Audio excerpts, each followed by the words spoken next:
We got to talk about Kate. I'll read it out. What? The thing you wanted me to read out. What are you talking about? The message. Oh, I forgot about that. Okay. I do want to talk about that, but before we get into that, which is this is unique to TrueAnon. This is real boots on the ground info. Incredible info. But I just want to mention real quick that photo that was released of the video of them walking. Yeah. Fuck no. You don't think it's Kate? I will say this. It could be her, but it was taken in late November or early December. Because the Christmas villages are up at the farm and there's tinsel everywhere. I looked at that video and I was like, all these people were like, it's not her. And then I thought, for those who don't know, TMZ or somebody released a video. TMZ released a video of the missing Kate Middleton and her husband, the king-in-waiting, Prince William, walking. Excuse me. I burped because I was so excited at the news. At like a local farmstead. A local farmstead, which very English. And people are saying it's not Kate Middleton. Andy Cohen said it was not her. Well, he's all snizzed up. Which, by the way, when that came out, I was like, yeah, no shit. That's why everyone loves Andy. Cohen. It's Andy Cohen. You're more in this world than I do, but from my brief interactions with Bravo Land, I like Andy Cohen. Yeah, he's great. He's amazing. Should host all the awards. He should. And he should come. He should host this. He should replace me. Oh my God, he would be Andy so Cohen good. on TrueAnon Just instead of Brace. Instead of Brace and Liz. And then Brace goes on Bravo. Yeah, he does the whole thing, and then we watch what happens. A little switcheroo, Freaky Friday. Andy. Yeah. Let's do a Freaky Friday. So you don't think that's Kate? I was looking at the video of Kate of the so-called Kate Middleton, walking down the street, and I realized I was like, I actually have no ability to tell if this is Kate Middleton or not. Well, it's quite blurry, but so they're not giving us a lot of ability. I'm going to be honest. I can't. I've seen a million pictures of Kate Middleton. I could not describe her for you. I can't. It's just all. Yeah, but you have face blindness. I don't have face blindness. When it comes to royals? When it comes to white women. I can go either way on it being her, but I do believe that it was an old video. That it's an old video. It's an old video. I really, really believe it's an old video. So we received a DM from a rock and roller over there in fucking England. This is, I want to be clear, there is a chain of custody for this information that I won't repeat because it would probably get someone in trouble. The chain of custody seems legit, but this is unverified information that we are repeating uncritically. It's gossip we're repeating uncritically. I heard about the Rose and Will affair just over 2 years ago. A couple of people who I think would know these things have confirmed it to me too. Apparently, he has slept around before this occasionally over the years, but the Rose affair became very emotional and intense, and it was while Kate was pregnant with Louis. I want you to pause for a second. I just want to be clear. So remember we were talking about with Rose. Rose Snoggingham. Yes. The Malchness of Chumley. The Chumley of Sardinia. The one who I stand by. You think she's striking? Is quite striking. Yeah, well. She's very pretty. Listen, I'm not going to say I would say no, but. I will say, so the rumors about her and Will, as our little tipster, troops on the ground, boots on the ground, says, like, those have been in the English tabloids and in Royal Watch. People have said this for a while. Really? Yes, that there's always been this rumor, and that, yes, it was particularly potent, the rumor, when she was pregnant. Okay. Rose, like from Titanic. Or my grandmother, my English grandmother. Draw me like one of your public school boys. Kate and Will live most of their time in Norfolk, and are part of this socialite set in Norfolk called the Turnip Toffs. Yes, the Turnip Toffs. I sent that to you earlier. You did. Rose and her husband are in this, quote, set, too, so the affair was apparently mortifying for Kate, as well as being obviously emotionally horrific, because it was just very known news amongst the circles, which is embarrassing. Yes. Also, she's obviously a little skinwalkery. Well, you think that she, like who, Rose? Yeah, there's like definitely a single white female thing kind of eventually, neither of these single white females are single, but I get what you're saying. Eventually, like a year or so later, the news picked it up a little bit, but mostly not the main press because of the relationship they have with the palace, etc. Allegedly, Will and Kate have spent the last year or two trying to rebuild their marriage after the Rose affair and make nice with some of the people involved. The Rose affair sounds like an actual, British, military, like The Rose intelligence affair. issue. Yeah, yeah. A bunch of like colonial British troops caught with bakabazis in fucking Afghanistan. Kate has even been civil with Rose and went to a festival on Rose's estate last year at Houghton. Why am I reading this? I don't know. Houghton, or it's probably called like Houghton, but Houghton Don't worry about it. Hall. You can say it however you want. Quote, facts, but British people are particular. And then parentheses, it was last summer when the papers kept making a massive deal out of Kate going to a rave. That's when they were reporting it because it was a big deal that she went to an event on Rose's estate after the affair. All right, next page. Apparently all this was going well, but in January when Kate announced the abdominal surgery, which medically is so beyond vague it could be a million things, I heard from someone who was involved in some of these things from a legal perspective that what had actually happened is after Christmas in the first week of January, Will served Kate divorce papers. For Wait. her. Cue some sort of very dramatic sound effect. That's crazy. That is crazy. Truly? Do they get Charles' Royals get son. divorced though, right?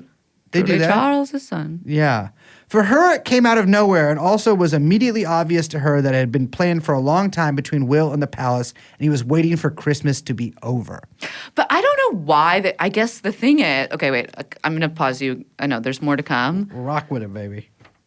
I don't know why they would do this now, unless they really think that Charles's time on this earth Is passing. is passing. His colon has grown out of control, and all the young milksops from down at Houghton Hall are unable to drain his colon as they were able to in the past. It's not his colon; it's his prostate, right? Oh, fuck. Wait, girls. Oh, yeah. Don't know the difference. I'm going to completely upfront with you. Don't. That's crazy. You should figure out because I those are know two that very because different colon things. cancer, they're both in the asshole. But colon, everyone has a colon. Only fellas have a prostate. Okay, so the fact that they want to get the divorce happen, if this is true from our tipster, we're just saying, that they would want to do this now means that they are preparing for Will to take the crown much Soon. earlier than perhaps some royal watchers His would prostate's enlarged. That's what you milk. You don't milk a colon. believe. Jesus fucking You Christ. give me some milk, you'll milk my damn colon. Afterwards, Kate obviously flipped and became completely uncooperative with the palace, not responding or speaking to anyone. They had to think quickly about the public engagements thing and an excuse, and that's why they said abdominal surgery, because it buys them plenty of time. Okay, so the theory is that this is the tip, that no surgery, she's in hiding because Will wants to divorce her. Yeah, and maybe there was some kind of abdominal thing, but probably not. Kate is now strategizing because her main concern is the kids. Citation needed. Because and who she will practically have very little control or custody over. That's true. That's true, because that's the line of succession. Yeah. She has already been refused on which school George can go to, so she is distressed with her mom, etc., trying to plan. That's why she won't speak to media or hasn't been seen with the kids, etc. This makes sense to me. Okay, so I will say that because I've been, totally deep diving in all of this stuff, my Twitter For You page is a lot of royal accounts that I would otherwise not see. And there was like a couple I'll use reporters loosely because some of them have Queen Mary avatars and shit like that. But they were saying that all of the messaging coming out is clearly coming from two different camps. Yeah. That you've got Will's camp and the palace's camp, and then whatever's coming from Kate's people. Because I do think it's important to note that after the whole fiasco with the photo, the palace left her out to dry. Yeah. They were oh, it's her fault. Yeah. As if she's making a composite photo on her iPhone. It makes no sense. It's so nonsensical. Yeah. But they were immediately actually it was her fault. And they made, her Twitter account put out that bizarre statement that was basically we're having a serious problem. Yeah. But so I think that the fact that the idea of them not communicating seems apparent in the messaging coming out public facing. So, this is the final page, and this is less reputable. The other bit of gossip I've heard that isn't from a reputable source at all, so this is really just gossip, is that Thomas, who is the ex of Kate's sister, Pippa. Remember? I was wondering who Pippa was. No, Pippa. Yeah, Pippa's the sister with She's the got great. the funky trunk. It's not, I don't think it's that funky. But that that was was the people whole made a thing. news that Pippa had a great ass. And you got your head all the way up it. At the wedding, she wore that. I believe Yeah, McQueen I missed dress. that. I saw that. That was something people But talked about. people remember, I talked about this when we went through the timeline. Thomas, one of their friends from the Turnip Dolls, blew his brains out. Thomas was having an affair with Will. That it got out in their circles, and that Thomas, who's married but in love with Will, went home to his parents' house, told him what was going on, walked outside, and shot himself in the face with a shotgun. Popped his own damn pimple. That's a bit of editorializing for me. Will met Thomas years ago when he was dating Pippa. That's crazy. That's crazy. That's too much like the movie. What was that movie that everyone loved with the music? Oh, fuck. The one with the TikTok ass movie. Yeah. How How about The Estate? No. Saltburn. That's a little too Saltburn for me. That's exactly the plot of Saltburn, I Isn't assume. it? I don't know. I think it is. Has anyone in this room seen Saltburn? He doesn't blow No one's his seen brains Saltburn. out at the end, but he falls in love with someone, and then it's like a whole manic thing, and it's extremely gay. How do In a you cool know way. that? Because I know everything. I do know he pops a bit of the old. That's pizzle crazy in because his- I didn't know. his- That's literally the part I didn't know about the movie. That's the only thing I know about the movie. Is How do I know all the other stuff about the movie except for that part? He got the poo on me. That's what he does, except with What? jism. You know, he got the. I got the poo on me. From fucking Joe Dirt. I got the No. poo on me. I've never seen that. Oh, he goes like that. Oh, I Never- got the poo on me. Stop doing that. Welcome to the show. Jeffrey Epstein. Jeffrey Epstein.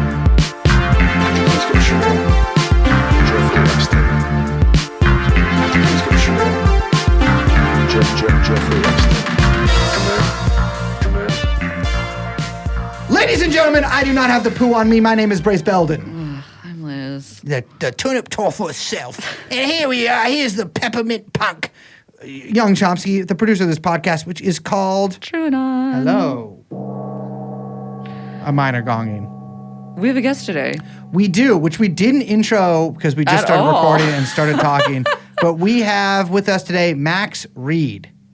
From Substack, The I Max guess. Reed Show. You've seen his byline everywhere. Where? New York Magazine? Don't make me do this. I don't know. He writes for a bunch of shit. So Yeah. he's probably been written in something you've read. Yeah. But he's a classic longtime journalist, covered the technology sector for many years. And we both like his. Liz is an avid reader of Substack. I am a significantly less avid reader. But Liz often recommends things to me that I like. She recommended this guy's Substack, and I paid to subscribe. I like it. Yeah, we're here. We're going to talk about everything. TikTok, social media, Gen Z, Gen Alpha. What else are we talking about? We talk a lot of shit towards the end, just in But you general. know what? I'm not even going to say it because I don't want to spoil it. It's a very fun interview or conversation. It's not an interview. It's a damn conversation. Yeah. And you know what? Let us cue up the millennial pause, which is when you're about to do something chuggy, but you feel it's a little bit gay. The millennial pause started now.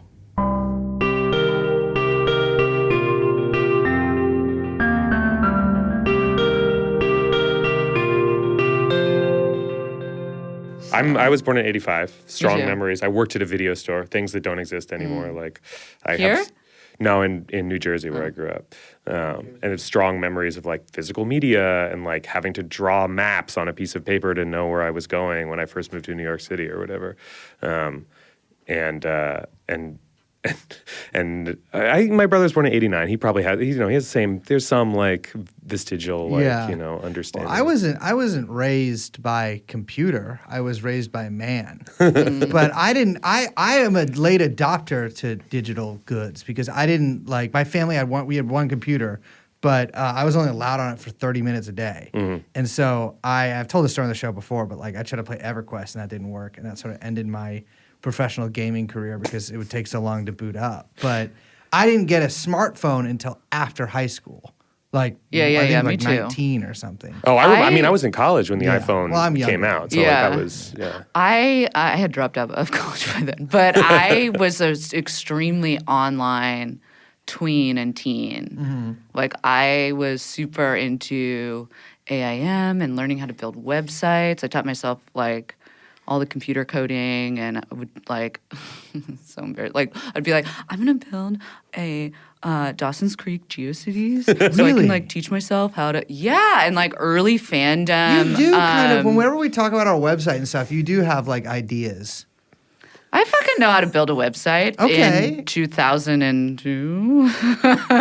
But I do know, I know my way around the old rinky-dink of a computer. But I was like, and then extremely early adopter of social media as well. MySpace, obviously, but Friendster before then. And then I remember how big of a deal it was when Facebook finally came to my college campus because it felt, I think everyone was sort of like, no, they think we're like a real college or something,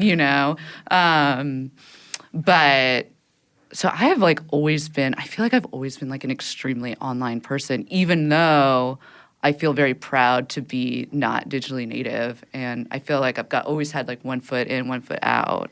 Yeah, I had the exact same experience of waiting for, like, I was in that same college cohort where Facebook came to campus and there was a before Facebook and an after Facebook. Wow. And I wish that it was some kind of thing where I could be like, before Facebook, like, everybody was like handsome and White having people drive fun, like and after this. Facebook. But I don't really remember the difference. I mean, I don't remember anything about college, more or Yeah. less, except for the fact that Facebook arrived like halfway through. But, when I talk to, like, so I have a 3-year-old right now, which is way too early to even think about this kind of thing, but I notice all the time, I mean, he watches we let him watch 2 episodes of Bluey a day, which is 7 minutes or whatever, but like the big thing I notice is how easy, and this is the most obvious, this is not an original observation, anybody who's ever watched a kid in the 2000s will do, in the 2010s or 2020s will tell you, is like, he knows how to use an iPhone, he knows how to use an iPad, he's like fully, like he knows how to click on stuff, like when I give him my laptop, he's trying to like move icons around the screen using his fingers or whatever, like he's gonna have a facility with this stuff, a kind of facility that is that I certainly didn't grow up in. And it's also a slightly different facility than the one you're talking about, Liz, where it's like, you have to like force yourself to learn how to do stuff because it's not immediately apparent to you. And I shudder to think what the social networks are going to be like when he is of the age where he's getting on social networks or whatever. But even now, I'm sort of thinking about, If they still exist. I mean, you were a tech journalist, or you are a tech journalist, I guess. But I mean, you know then that like you can't let your kid be using the computer. I don't want to say nothing. I don't want to tell anyone how to parent or anything like this. But I'm telling you, when I finally get back in touch with my kids, it's like you can't let them use the phone. Like it's because it drives them crazy. You see them. I see them at the park all the time. And like it's like a little kid swiping. It's so weird. I don't think people like. Maybe it's because I don't see it that often because I try not to look at anything at the park except for my feet. But and the beautiful sky, of course. But I look at these kids on the phone. It's such a weird thing to see a child swiping on a phone. Little tiny hand. I know. It's like it seems wrong. Like it's like perverse. There was just this study that came out, which I don't know. I mean, who knows what I Studies use. are all fake. I know, All right? fake. But who knows anything anyway? Anything about anything these days, Yeah, anyway. exactly. I think I sent it to you guys in the group chat, but it was like it was a long-term study about screen time and its effect on language development. read this. Which I was did read more this. interesting. Like that, I hadn't seen this angle before. I guess because they were working on the study, but it was less about motor skills. I mean, I think there's a lot of work that's been done on that, and it makes sense. You're not like you're utilizing and learning how to tune your motor skills on like a completely different thing than like just really like grabbing and holding things, and you're a parent, like a pencil or yeah, totally. But what they had talked about was actually both what the effect of screen time for the kid, but then also the parents being on their phone had on developing language skills, and that with the kind of decrease like talking with your kid and your kid, either your kid talking or you just like having conversations around your kid, that they saw like significant decrease in how many words kids were able to kind of understand, to speak, to, all of these things, which was, I read that and I was just like, it all intuitively makes sense. Although I don't know the difference between that and like reading all the time, although I assume that, I think the phones have a little bit of a different function. You're not really Definitely. just sitting there with a book next to your kid in the same way that you kind of passively just grab your phone or automatically grab your phone. I mean, I think one, like, we should just make this the TrueAnon parenting episode. I'm happy to just dispense parenting advice. Yeah. The thing that I feel like I've realized most since having my son is that how much of who he is already baked in, and how little like the things that I tell him or try to teach him or try to do like really matter to him. And to me right now, it seems very clear that like the best hope I can have to like having any influence on his development and personality or whatever is just modeling behavior, you know? Absolutely. And I think that to me is like, I catch myself all the time just staring at my phone while he's in the room with me or while we're out at the park or whatever. Off and on. Yeah. And the one way that a book or a newspaper or whatever would be different than the phone is it's like very clear what you're doing. Like you have a book open, you're like you're reading news articles. When you have the phone, I could be looking at TikTok. I could be texting with somebody. I could be doing whatever. My attention is like fully wrapped on this little black box. And, I'm sad to say, like, I'm sure what he gets from this is both that my attention is not fully on him or like with him, but that it's also like fully inside, like enraptured by this particular little thing. I mean, like I always try to be really wary about this sort of the idea that phones in particular, that like social media apps or whatever are specifically or uniquely bad, or that they don't exist in a larger dynamic system or whatever. But the sort of the thing that appeals to my priors about the study you're talking about is that it's not just about kids getting access to an iPad and scrolling through whatever. It's about how like the ubiquity of the screens entirely across like their entire development, across their relationship with their parents, that full kind of to reuse the word, that full ubiquity is what really affects and possibly retards their development. The one thing that like these Silicon Valley cocksuckers always fucking talk about is that like, oh, you have no idea how much the world is changing, how much technology is changing. And obviously a certain part of, I think everybody who can even a little bit critically listen to these people is like, you're fucking lying, like you're trying to sell a product. But like, they are right in a sense. Like everything, like it not just in the fact, like obviously, especially discreetly, most of these products have very little effect on society. I mean, the Amazons or the TikTok, whatever they might, but like in total, and like the way that we interact now has changed so drastically from not only 20 years ago, but from almost the entirety of human evolution is so. I don't think that like we can even begin to grasp like the effects that this will have on people. I think we're beginning to see them. I think that like the like horror that we've unlocked is beginning to kind of seep out of the box. But like I think it's going to be one of those things like in 100 years where like our cyber archaeologists are looking back.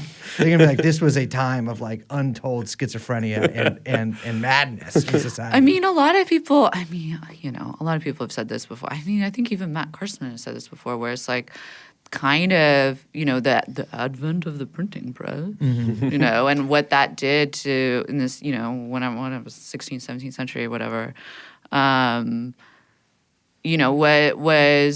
was insane. And I was reading up on, there's like one specific book that is, I should have it in front of me, the name of it, and I don't. But that's like kind of the canonical read on like kind of what that experience was like in like mass communication and how that kind of altered things. And it was funny because I was reading a section of it a while ago, and the writer, she was saying that one thing that just flooded the market was like how-to books. Yeah. Immediately, which is just so funny to think, but it makes sense, right? It was like how to use leeches. yeah, how to use leeches. How to A bleed lot of it was someone. like how to make music, like how to play that instrument, or how to clean your house, or whatever. And it's funny because I was thinking about that in relation to TikTok and the other shit we're going to eventually talk about today, because there's so much content on social media that is very much like, to your point about it not being super unique or being in this kind of long, arc of history or whatever, socially situated, like so much content that I think we're really enraptured by has to do with our interest in how people live their lives and our, either desire or, conflicted desire, I guess, and wanting to like share or mimic or learn from how other people live their lives. And you see it in those books that are like, oh, the printing press comes out and immediately it's like how to do this, how to do that, like literally like self-help books. How to kinda. take your first bath. Yes. Yeah, totally. Well, this is like, I mean, if you go, like, how many viral, like, Twitter threads or, like, Reddit things are people essentially asking if something is normal, or, like, worse, being like, this behavior that fully half the population does is absolutely not normal. Yeah. And I will hear no arguments that it is, which is, like, sort of the even less, like, useful version of what you're saying, where it's, like, the peek into other people's lives or worlds is, like, so compelling. When you think about, like, I think about this as a journalist, as a newsletter writer, say, like, being able to talk about your own personal life is actually an insane growth hack, to use an awful phrase. That, like, if you talk about who you are and what you're up to, and you talk about your family, and, like, you make your kids characters in your story, you can develop audience much more quickly than if you're just sort of trying to write stuff. So. Yeah, absolutely. Because you can develop that, like, sort of bond with people. Yeah, exactly. And I think that, like, the other thing I would say is that as we're, like, sort of historically situating everything we're talking about, I think one question, because I fully buy the kind of idea that we're living through a revolution in mass communication on order of the introduction of the printing press, is like where do we want to date the current revolution that we're talking about, right? Because, like, are we part of a continuation that goes back to the radio? Is this is this like TV but expanded? Is the internet specifically different than TV? I don't have an answer. I think there's some an argument overlap about it. there, because obviously I wasn't around for the beginning of the TV, but I have read a lot of books from the period, and it does seem to be like a lot of the things that I think in my own little miserable brain about people who use the internet too much are echoed in, like, the critiques of TV watchers from back then. You're sort of glued to this thing for, like, 8 hours. It's a way to not think. It's a way to, like, get this kind of, like, maybe you believe you're either being entertained or being enriched in knowledge or whatever, but really you come out of it like, it's empty. You don't come out of it anymore. There's no nutrients in it. It's sort of empty calories. I would say that there's, like, an overlap. It's like a wave that kind of, like, leaves that the wet patch on the beach, and then another one kind of overtakes that. And I think that's what we're in now, because I don't even think that, like, that, at least that was different in even some of the logistical terms of, like, it was at home, but you also weren't a participant in it. Yeah. And now is, like, we're all participants in it, and that is I don't think that's good. But I think that's the difference. I mean, I think there's sort of two things, right? I think that there's something about the interactivity and the social aspect, not just in social media, but the actual built-in social aspect that's very different from passively watching the TV or like even the social aspects of the cinema, right? That's very different than the quality. Like you go into a social media app, like, alone on your phone, going into a box, and through, I think, a kind of intensification of emotions, I mean, specifically literally designed to produce that, you leave with, like, an approximation of a social experience, which I think is very disorienting and disgusting feeling. I'm with you on that. But that feels qualitatively different to me, not just quantitatively, I guess. I absolutely agree. Yeah. But I think that also, when I was saying there's two things, I think that actually goes hand in hand with another huge development, which is related with the supercomputer, which is the fact that the just increased datification of everything and the ability, like, this is very, like, Baudrillard, whatever, but the fact that we live in increasingly optimized statistical world, and AI is going to make that even more so in very weird ways that I think we should talk about, but, like, to use your word, ubiquity of statistics around us, and everyone's kind of I think, reliance on statistical data as the only, or insistence as that's the only way in which to understand, make decisions about, and analyze the world goes is also creating like a very, very new experience for how we kind of relate to each other, how we understand what's going on in the world. Yeah. I mean, I think the like joke about doing tech criticism is that you lean on words like accelerate, heighten, like, because, you know, a lot of the processes you're describing are similar to or even identical to earlier ones, but like they compound, they accelerate, they heighten, I think in part because of the sort of datafication of everything, where you suddenly have this really far-seeing access to a lot of numbers, a lot of information about how the stuff you create is consumed, about how the places that consumption is happening are structured. You know, I think, like, again, speaking as a journalist, and I don't know, like, I think well, let me start by saying, speaking as a journalist, that metrics, like getting access to metrics on what people read, how they read it, how far they read it, is like an unbelievably blackpilling experience. Yeah, like to for sure. realize that, like, and we all kind of know this now because it's all come out. And I've always sort of thought that podcasts are like one of the last slightly safe worlds because you have just slightly less access to like what is. We have the metrics, and it turns out that people generally only listen to about an hour of an episode. Even if an episode is like an hour and a half, 2 hours long. They do. So we try to make them an hour long because we're like, well, this is generally about, but sometimes you got a little more. But you know to what? say. Sometimes it's like, fuck you, I'm going to go for 3 hours. Guess what? My job is talking, and sorry, bitch, I'm at work. Right, and I see this in like Hollywood too. Like the advent of streaming has allowed people to have like deep access to how much of a given movie people are watching and what kinds of posters and all these things. Exactly the same stuff that's been happening in journalism, and I think you see the same kind of like deep cynicism taking over creative decisions in those industries. You know, and I think that like one thing that you could say about both of these, about the sort of the datification or the kind of the way metrics creates, you know, new structures for like creative production is, and this relates to what we were talking about before about the distinction or differences between the moment we're in right now and, say, the moment like when TV was first invented or when cable television first came out, is there's like so much less state interest in regulating that, in like even just in like the most liberal forms of like consumer protection or like whatever else you would want to call it, let alone in like, you know, state alternatives, state funding, like all the things that you might have expected to see in the 20s or 30s or even in the like 50s and 60s. There's like no PBS equivalent. There's no like public option social BBC network 1, or whatever. 2, 3, 4.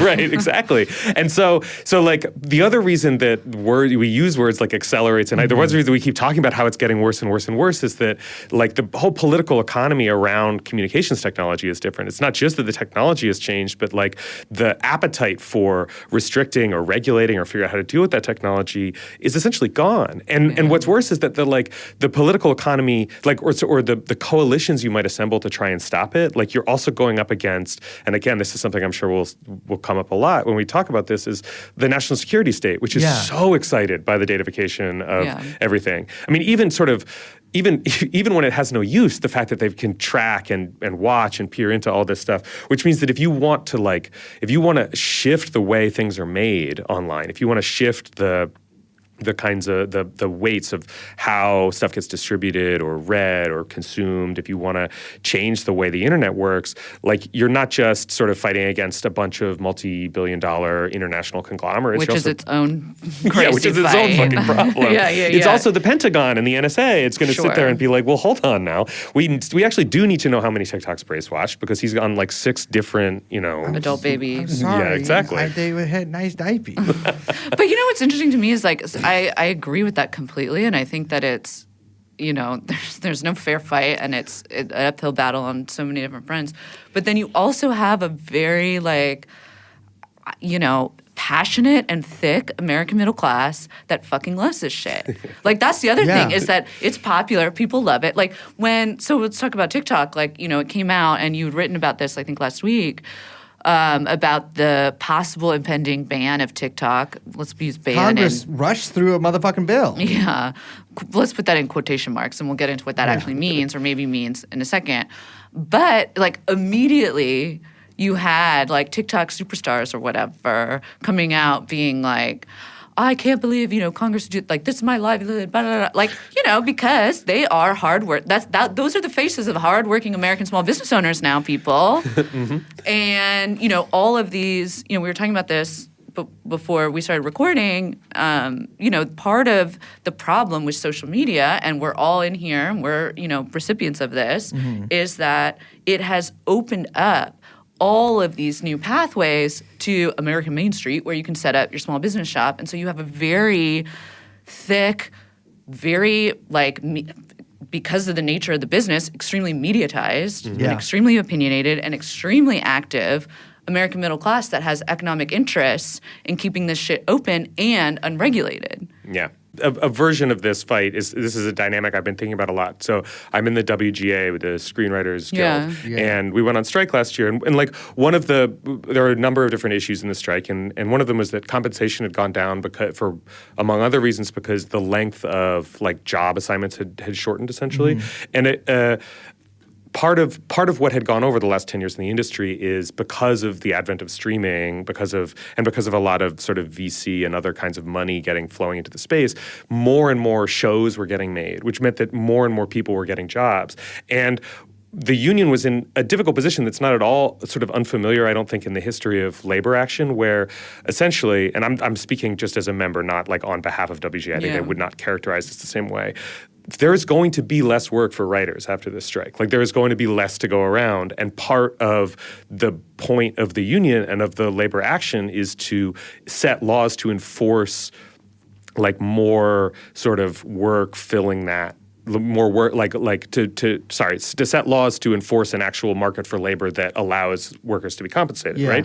And like social media does this at like an absolutely unbelievable scale. I mean, this is one of the many things that has happened to journalism over the last 20 years, is all of a sudden, like the written word is incredibly easy to find for almost no money at all. Yeah. And so how and some people are actually able to now get paid like I am just directly by readers or whatever else. And so like, sorry, we've gone a little bit of a tangent. I've gone a little bit of a tangent from what you're saying, Liz, but like this is like the marketplaces here have inserted themselves in such a way that not only have they destroyed the marketplaces that came before them, but they've found new like coalitions of small business owners like myself. As a member of the petty bourgeoisie, I would despise it if you took away all the avenues for me to peddle my wares. Yeah. And it would be hard to even though I would prefer to live in 1997 when you could get paid $5 a word to profile Quentin Tarantino for a magazine that no longer exists. Like since we're not going back, I don't know, it's very hard to think about the kind of regulatory apparatus that would, Well, you mentioned earlier, too, the kind of coalitions that form up around this stuff. And in particular, the TikTok ban. And really whenever, because the TikTok ban has been in the air since, 2019, when Trump first gave that executive order that he was going to ban TikTok. Or he's going to force them to sell to an American owner. That's what ban means, forcing to sell. It doesn't mean actually getting rid of the app. It means forcing to sell it to Steve Mnuchin. Yeah, so ByteDance or whatever the fuck it's called would now be owned by ByteDance USA. ByteDance would sell TikTok to would break off TikTok from its parent company and sell it to an American. Yeah. But and I guess probably retain some kind of shares. Who knows? I don't know how it's supposed to work. But the coalitions that spring up around this stuff, because something that I always get frustrated with when hearing people talk about social media is, I have a complicated relationship to social media, because social media is part of the reason that we have this big part of the reason. Real reason it's a podcast. But it's helped this podcast grow big, and it's absolutely done wonders for their career or whatever. But I very use it anymore. And because it makes me feel strange. And so when I see people's reaction to the TikTok ban, I see it come from I understand the reaction. Listen, part of this is at least in part motivated by the Israel-Palestine, very nakedly motivated by a perceived or maybe real, who knows, bias towards Palestine in the TikTok realm or whatever. And so you see people sort of defend it from that aspect. Totally understand. That makes sense to me. But then you see people be like, it's actually a way for us to get real information. And it becomes this liberatory vessel for people. And, I say this as somebody who makes a podcast that is, well, it comes out on something, Patreon or whatever, or SoundCloud, whatever. It's a little different than TikTok. But like that's not where your liberation is going to come from. Like that's you're what you're doing is you're defending media consumption choices, which is fair to do on those terms. But like to gussy it up in this sort of like to revolutionary language, I think is flatly ridiculous. And so I have this thing where like I genuinely want TikTok to be banned. I want Instagram to be banned. I want Twitter to be banned. I want all social media sites to be banned. Doesn't Just matter. Temu only. Temu, yeah, exactly. You should only be able to buy things on the internet. No, you can't buy anything. Just window shopping Window Temu. shopping, yeah, there's no buy Just button. look at things. Yeah, but there's like it's like functions as a sort of Pinterest. Yes. I think that's sort of what the social media Yeah, we should yeah. have is a Temu Pinterest motion where you're forbidden from purchasing. But like But you can the song plays constantly, and so it drives people away from the site. Shop like a billionaire. Shop like I say this with no exaggeration. If I had the choice, if I could die today and every social media app would no longer exist and would never exist in the future, in a heartbeat, I would take that deal. That is But that's a flatly- martyr complex. Well, yeah, and also could be like that he died to make us more yeah. normal, which Would is you be what a I will Christ-like die figure for. for social media? A I see Brace-like you. figure. I see you Perhaps and your Christ- strategy. Christ would be like Brace-like figure. Yeah. Think about that. but it's weird because like I want TikTok to be banned. I've been open about this for many years on this show and in my private life. I think it's not uniquely harmful, but I think it's harmful in new ways. And I think that it's not going to happen. But I also can't like co-sign this bill because this bill is I haven't read it because I don't think it's going to get passed in the Senate. And so once it gets a little It's further, not? maybe I don't think so. No. Maybe it will, but It looks like Schumer doesn't even want to bring. Schumer seems to not even want to bring it to a Just vote. doesn't even want to deal with it. Yeah. Yeah. And when Makes Chuck Schumer is sense. like, I don't want to hit China, then maybe Yeah. it's not worth it. When you I mean, the other lost thing I keep Schumer. reading is that like it's not. It would get challenged on First Amendment grounds Yes. almost Of immediately course. and would Yeah. get turned over. So would be well, kind of a pointless it's exercise. funny because like the from what I have read is they essentially want to sell it because for two reasons. One is the Chinese who I keep seeing say the Communist Party owns ByteDance, which is not true. They love doing this. I mean, I do know that like the Communist Party of China has party cells in most major businesses, which is not a secret. It is just the way it functions there. Fantastic. They have been like investment banks and shit. Yes, of like, course. It's pretty normal. But that TikTok would potentially be giving data to the Chinese government.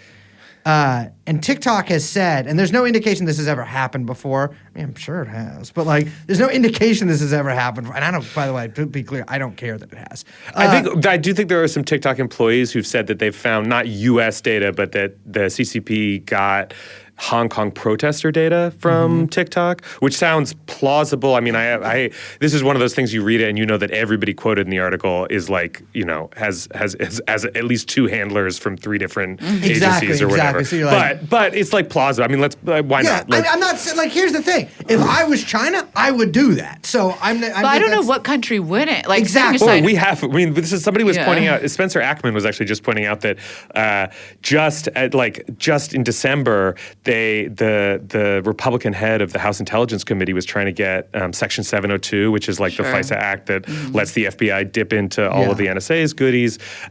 Was like, we got to, it was we got up to. for Yeah, it was, renewal. and he was like arguing. He was like, "Well, we got to get in and look at all these pro-Palestine protesters, and like we Yep. got to let the feds get in there and like check all that stuff out. So we have to re-up this." And it was like, "Well, that's essentially identical. I mean, it's like it's functionally no different than whatever we're accusing the CCP of doing." No, with TikTok. absolutely. I mean, I think that's one of those things that like people, even like because I went on TikTok to look at some of the sort of like defenses of TikTok that TikTok creators themselves were putting out there.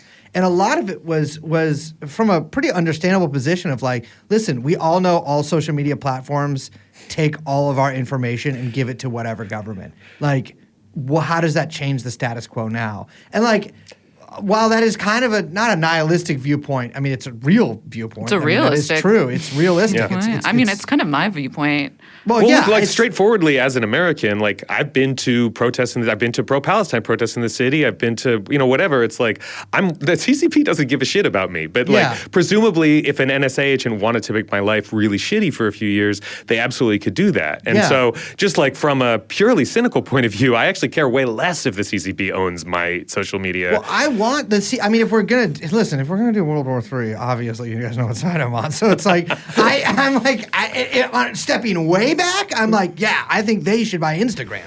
But it's just that's sort of the defense that's coming. People are like, I don't care if China has my data because you already have the rest of my data. And it's funny because I think that there's also a big age divide, right? TikTok, while it's used by, I think it's like 100 and something million Americans, so obviously all ages, but it is extremely popular and sort of aimed towards younger people. And younger people, as we all know, have the big divide on Israel-Palestine is mostly age. And it's funny because there's been this sort of like paranoid furor that has erupted with like the ADL and all these different politicians being like, we're losing the youth and like blaming TikTok, which in reality, like TikTok is often either showing them, somebody kind of lecturing them from their college or like pictures of dead children. Yeah. And so it's like, you can't like, the college thing, whatever. You don't really need that. Yeah. I think the thing that people are most affected by, and this is on all social media platforms, are like the very horrible images that come out of Gaza of dead children or family, mothers weeping in front of a dead child. Yeah. And all of these, or Israeli soldiers, sort of parading Dancing around. on graves. Yeah, pissing on graves and the lingerie of fucking. Right. Well, the TikTok algorithm does promote dances more often, so Yes. maybe that's actually The what's Israelis, happening. they love to dance. And you But know I what? think They will dance again. It's just like politically expedient, right? It's like two birds, one stone. It's like, okay, if this helps, like, put tamp down a little bit, like the youth dance movement that's taking Palestinian support by storm, Yeah, or whatever these yeah, fucking oldies in DC think, in Washington DC. Plus, you get to do a little bit of a like, ooh, the Eastern mind is so exotic, and we need to make sure that we can understand. Yeah. Like this. You sent us the op-ed in the New York Times about this. That was one of the most like nakedly Orientalist Yes. things that I've read in quite a long time. But to be fair, I don't keep up with a lot of the China hawk crap because it's just so. It's just not my bag. They've been on the baby. same. They had a good time with the Uyghur stuff for a couple of years, Yeah. but they've kind of gone back to R.I.P. the old. They're digging back into the old supply. Yeah. Well, you RIP can't do the Uyghurs. Uyghur stuff now because then you're like, well, this abuse and attempted Yeah. ethnic cleansing of Muslims is one of the worst things can't we've do- ever you seen. can't do Uyghur Just stuff. ignore anything Yeah. else that's Yeah. happened. Don't worry about it. You if it's can't do, happening you somewhere can't else. do the Uyghur stuff. Yeah, totally. No, there's like a real the op-ed we're talking about is by David Sanger, who's one of the Times' dumbest like national security correspondents, and the whole thing, like his whole thing, is this idea that there's some secret access that these Chinese Yes. engineers, that these like devious Chinese engineers have like accessed the American mind or whatever. Yeah. That like that obviously that plays in DC, I suppose. Like people are into that. Racist shit plays in DC. Yeah, clearly. Tell me more. Well, this is an example of something. This guy Kevin Baker, who's a computer science historian, really good follow on Twitter, and I think he's got a newsletter and a Patreon. He calls it PsyOp Brain, which is just as like everybody in that particular echelon of like elite national security, politics, media has come to believe since 2015 that anything they encounter online that isn't what they agree with is like the product of a foreign intelligence operation, that there is like some kind of something going on. And so when you encounter like mass pro-Palestine demonstrations at a scale that hasn't existed before, it's got to be the Chinese or the Russians, never mind that Russia and Israel are essentially like, it's got to be somebody in there is like is doing something bad. Yeah, You see that on a minute level though too. Yeah. You see that like on the like not even talking about like geopolitical shit. Like you see that with just the increase in people's paranoia and the constant anything that I see online that doesn't reaffirm my priors is there's like an outside force that's bringing this in, right? And it kind of like, I don't know, I think that you see that's more ubiquitous, as we in this room like to say, than just having to do with kind of, I will say, I think something structural about social media, especially the kind of social media we have that's advertising based, that tends to be like pretty heavily professionalized, is you train yourself without really thinking to treat everything like a gambit for your attention, which means that you're like sincerity is like you are suspicious that everything is insincere. I mean, I'm like fully like I don't have psyop brain, but I have like bait brain. Like I just assume anything I see on Twitter that makes me angry or a TikTok video that I don't understand is somebody who's intentionally baiting me to make me mad or to have a reaction so that I click on it or save it or whatever. Which is like I think it happens more often than you'd think, but I don't think it's true that every single thing I encounter is bait. But I interviewed this kid who goes by the name Hoopify on TikTok. And he was like briefly viral last year for doing these insane videos about, I'm just going to say some words that are not in the Bible, about baby Gronk and whether or not he rizzed up Livy Dunn. Some of you guys might remember this. Some of the heads might remember this. On his visit to LSU, Livy rizzed him up. Livy even hugged baby Gronk. He might be the new Riz King. And Hoopify is like this 20-year-old lacrosse player from UMass Lowell, not even one of the good UMasses. And he's like a fine bro-y kid, but the way he talked about what he does was so, he had that particular like Gen Z, Gen Alpha, like total, like it's almost like an earnest cynicism, just like this unbelievable kind of nihilism about what he does. I know that exactly is like what you're talking about. That like he doesn't see, he's not embarrassed by it, he's not shamed by it. He was like, well, yeah, people noticed that I wasn't blinking and they thought it was really weird, so I just stopped blinking in all of my videos. And I was like, that's really fucking weird, man. That whole thing is weird. And he talked about, he's like, I think my audience is mostly like 6th graders. So like I mostly do what I think 6th graders will like, and like I don't really believe any of it, but it's satire. Like they all have this definition of satire that's it doesn't mean satire. It doesn't mean like, you know, sort of like arch humor about a particular target. It just means like I'm saying something that I don't actually believe to get a reaction. And this like having talked to that kid, it's now every time I see a 20-year-old do something on social media, like his voice is like ringing in the back of my head, and I'm thinking like, is this something you're doing? And so it's like, in some sense, I can be sympathetic to somebody who's like just like fully, who's never encountered anything but Hasbara and like Zionist propaganda their entire lives, and encounters a articulate Palestinian protest, and suddenly it assumes that it's bait. You know, it's psyop bait in some sense.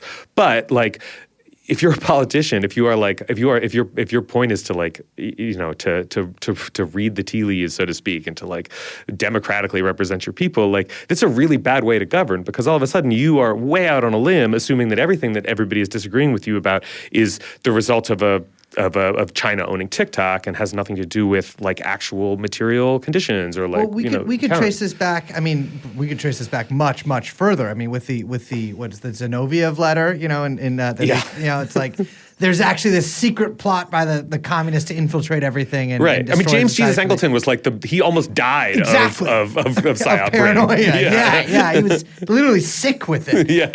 But it's not paranoid enough, apparently. But we can trace this a much shorter timeline, if you want, to back to like, you know, the Clinton Bernie shit, right? I mean, I think it's funny because Russiagate had such a vanishingly non-existent, so I guess that's kind of redundant, but it had a non-existent effect on anybody I knew in real life. And I obviously know some people who are very invested in politics, but I also know a lot of people who do not pay attention to politics or the news at all. And not one of them was like, this was an issue for them. I mean, most of the people obviously I know, I guess, would not be sympathetic to the Russiagate stuff. But like, even people like kind of like libtards or whatever I know, who might be on some level, or just ambiently from watching CNN, like nobody thought about it in a real way, but people in DC really did. And whether they thought about it cynically or was it psyop brain, or like obviously some of it was just a lot of it was just sort of used as like a cudgel on the left or whoever they disagreed with. but it's so neatly transformed from like Russian interference to now it's like this like great specter of Chinese interference. And how they are able to. I mean, and I think on one part it recognizes how potent these platforms would be in the hands of somebody who is really adept at using them. But I don't think, while I do think on some level, obviously, I do know they're all manipulated on some level. I don't know if it's as coordinated as people think it is. Well, I mean, one thing about the Russiagate stuff, I mean, two things I'll say. One is the funniest thing about the Russiagate stuff to me is the idea that like you would need a Russian intelligence operation to like sow division. Like Americans are so good at just talking shit, saying whatever comes into their mind, yelling at people, inventing things. Like we don't need Russians to do that. We've been doing that for 200 plus years. This is how we roll, baby. Like conspiracies, that's what we've been doing forever. We had a civil war before they did. Yeah, I mean, come on. And yet not a revolution. Yeah, well, Fake revolution. okay. That's why our legal system fucking Unfinished stinks. revolution. You're right. The American Revolution, not a real revolution. Yeah. But the other thing is and this is something that I think is really interesting with the TikTok stuff is even if you take for granted the idea that Russiagate was like a super effective operation, that it like successfully did whatever the Russians set out to do. This was done without any kind of inside. The Russians don't own Facebook. They just know how to use it. And they bought a bunch of ads for like $2,000. Yeah, exactly. It's like, I'm going to do a Russiagate for my podcast. Yeah, exactly. And there and like I mean you talk to any like. If you ever talk to engineers who work at companies like Facebook, like they have no fucking clue how the site works. I mean, like just a single guy really doesn't know. But even if you like aggregated all the knowledge of everybody at every layer, they still don't really know how it works. Like everybody, they have, they're constantly tweaking something and then realizing that like, oh shit, like we accidentally created a genocide in Myanmar because we left the thing running over the weekend and I forgot to turn it off or whatever.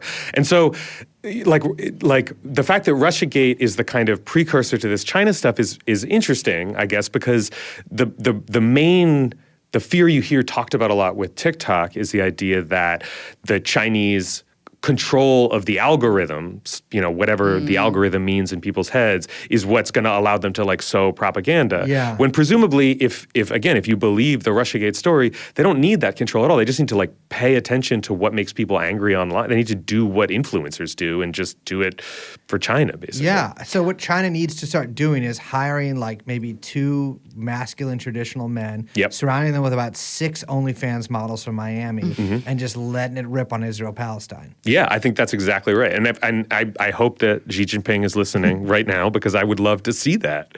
I want to pinpoint something you said, which is like we're talking about the mysterious algorithm. Because this is something we were talking about before we were recording, which is like there is this idea, and you hear it in these op-eds and the way people talk about like, oh, the crazy Chinese mind that we cannot penetrate, we must crack. Like literally, I think I like really like was pissed off in that op-ed. He talks about like dissecting the app, like as if it's this body that he's gonna like open up in the lab. I mean, it's Chinese, like a fucking alien Oriental body. It was like just really shockingly racist. I gotta say, even for the New York Times op-ed page. But like, where's my gong? where is the? Oh, it's in the room. It's in the other room or is it in this room? That tiny room. I know, listeners, that makes it sound like we have a just cut lot this of part. rooms. Okay. Just go get the gong, so you can gong when I talk about the Chinese body.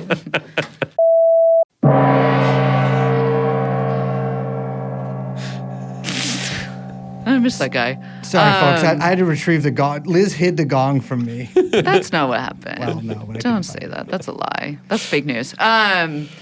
No, but I do think that there's this kind of, everyone kind of furthers this idea that there's like something mysterious and crazy. Like there's something particular about this magic box. Not that this magic box is simply from China, but that like the algorithm, it's always like named that, the algorithm, as if it's this living thing.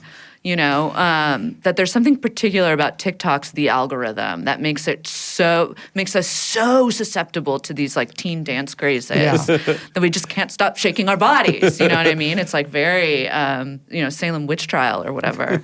There's some witch in there, some Chinese witch. But I just want to I passed on a piece from a couple years ago that was in.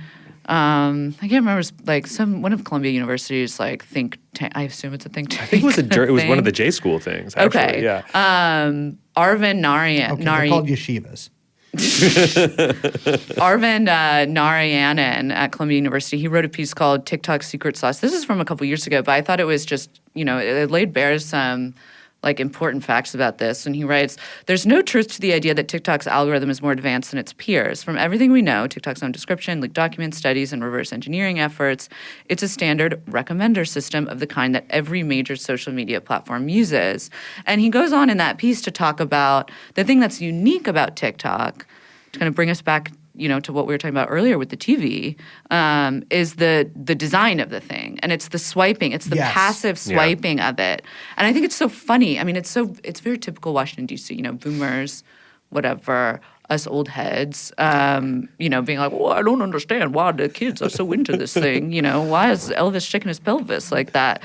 But it really is we're investing this kind of like magic bean quality to this thing, and it's really actually the way that we approach it and the way that we use it, not some crazy magic brilliant code that they've figured out. Like the problem is coming from inside the house, and I think it's important to talk about like why that is and what is specific to TikTok, because I do think that is what makes it a little bit more insidious in different ways than other platforms like Twitter, which has its own issues. Well, I think part of it is that, and I think this is reflected in the way a lot of, I think, particularly addictive platforms work, but I think it also manifests in sort of not new, but exaggerated social behaviors as well. So like, I think TikTok is like what you do. You swipe and like, you sort of have this kind of endless buffet of whatever you want.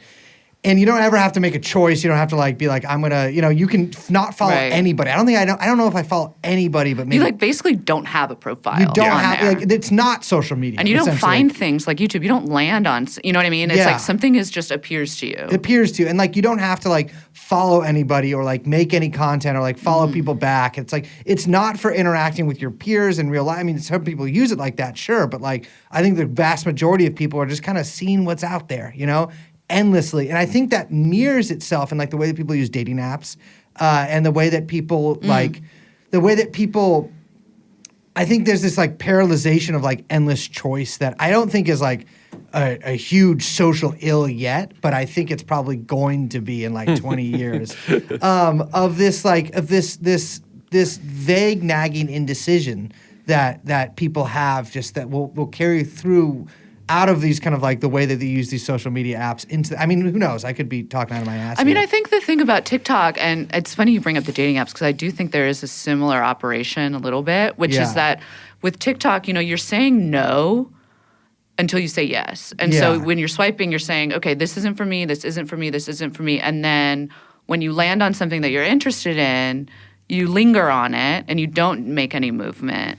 And in that kind of motion, you kind of invest a little bit like, oh, maybe now that the algorithm finally gets me. Yeah. Right? Like, so there's a kind of, it's sort of like a pickup artist in the sense that like in you're constantly rejecting it. And then when you don't reject it, it feels like it knows something more about, like it's more exciting when it feels like you're saying yes to it, like it has something right this time. As a pickup artist, right? no. It's really just like you just ask 100 and one says yes. No, but it's like, TikTok's kind of doing the reverse. They're doing the inverse of that, right? They're giving you 100 videos and one of them's right, and it turns out that it's so right for you that you really want it really badly. That's true, yeah. I mean, I think the one thing that we talked about after reading this article you're talking about, Liz, is that I think TikTok's real like social in comparison to the other social networks, in addition to the kind of the swipe, the scroll, the framework of saying no more often, is that it removed the social network aspect of it, essentially. That, we're also conditioned by Facebook, essentially, to think of social networks as places where you follow friends and family, or even like YouTube, you sort of subscribe to creators and you have this parasocial relationship. And TikTok's like, fuck that. You don't have to do any of that. Just you show up, we'll give you the videos you want, don't worry about it. And there's something... if I were looking for arguments, as we've been talking about, like I'm wary about saying that TikTok is sort of uniquely bad compared to these other ones, though it might be bad in different ways. Like we're not saying it's worse, we might say it's bad in different ways. I don't think it's like the you sort could of replicate. Because I think Twitter is bad. Also very bad. Yes, and I do want to absolutely, talk about yes. that too. But like if you pull like once you rip the like social skeleton out, you just end up with this like pure how do I put it? One of the best books that a book that I recommend to anybody who's interested in like this kind of stuff besides the Bible. The second book I recommend is this book called Addicted by Design by this Yes. Academic Natasha Dow-Schul who writes heard of about that book. Yeah. She writes about people who get gambling addicts essentially who Yeah. specifically get addicted to like video poker. And you know, without wanting to go into like pseudoscience about dopamine or brain chemistry or whatever, when you talk to the people, and this is from she wrote this book in the late 2000s and doesn't talk about social media in it at all, but the people love they call, at least one of the people she interviews in this book calls, you know, these are, if you've ever been to Vegas, you know, people who sit in front of these video poker machines or video slots machines, they'll sit for 8 hours at a time, and they call entering that, they say that's the machine zone. They enter the machine zone, and all of a sudden you're just free from obligation, Yes. you're free from thought, you're just completely dialed in to the sevens and the hearts and whatever else is on your slot machine. And TikTok, like all social networks, I think replicate that experience in one way or another. Like TikTok, more than any other one, I think, because it removes the sort of sociality that even a Twitter or a YouTube brings, that you're just kind of getting presented with new stuff. It's like the worst of channel surfing on like somebody with like the mega cable subscription, the worst of video gambling, kind of like in one single app that can just take hours from your life without you. Like, you want to say without you noticing, but that's sort of the point, isn't it? Like, you want to, like, one wants to enter into that because one wants some kind of anxiety or some kind of, like, whatever. And then they wonder, like, why they're afflicted with such, like, andonia. Exactly. Yeah, there's a book that guy Richard Seymour wrote, Twittering Machine. Yeah, It yeah, really yeah. takes a lot of the stuff about the machine zone and applies that to social media. And I think that book came out before TikTok's like surge in popularity. So I don't know if he even really talks about it in there. I think that, like, too, I mean, it falls in line, too, with this stuff getting really, really big with COVID, which was, like, at a moment when, I don't know, there was just, like, this really big, it felt like collective drive to, like, maximize convenience, like DoorDash, significantly. grocery delivery. That maybe the goal of life was becoming to like how do we live with minimal effort? Yeah. Which immediately which, you know, I'm sorry, but there's just that is going to drive home a class divide. And if you live your life that way, you know, because we live in a society, Well, I'm kind of outside. That, but you know, like conducting your life in that way will be at the expense of other people. Absolutely. Right? Yeah. And so kind of TikTok really rising in popularity at the same moment when there was this like extremely, you know, again, highly mediatized, very vocal, like the power users of the middle class out there. I mean, it's just true. Like out there on the interwebs extolling the virtues of, you know, having a convenient, the middle class loves their convenience, the most convenient lifestyle. Like these things are kind of dovetailing, right? Or they're growing in tandem. I mean, one of the interesting things about TikTok, and I don't have a theory about this, but especially early on, one of its big attractions, people love to make videos of themselves at work. Oh yeah, day in the life. Woke up, fell out of bed. Yeah. I love that one. We miss those now. You see, like, especially during the pandemic, it would feel like there's airport baggage handlers and like cattle rustlers and like Denny's chefs or whatever. And there's something sort of, if you wanted to construct a defense of TikTok, and really what this is a defense of like human beings being creative and interesting in their own ways, is like the sort of window into that back world. But I think it's sort of ironic considering what you're saying, that there's this kind of, the content is often the kind of is like labor focused or labor intensive, or was at some point. Now it's all people making waters out of disgusting like sugar packets or whatever. But for a brief moment, it was like actual people working or whatever that's being consumed by people who are increasingly disinterested in like ever leaving their apartments or whatever else.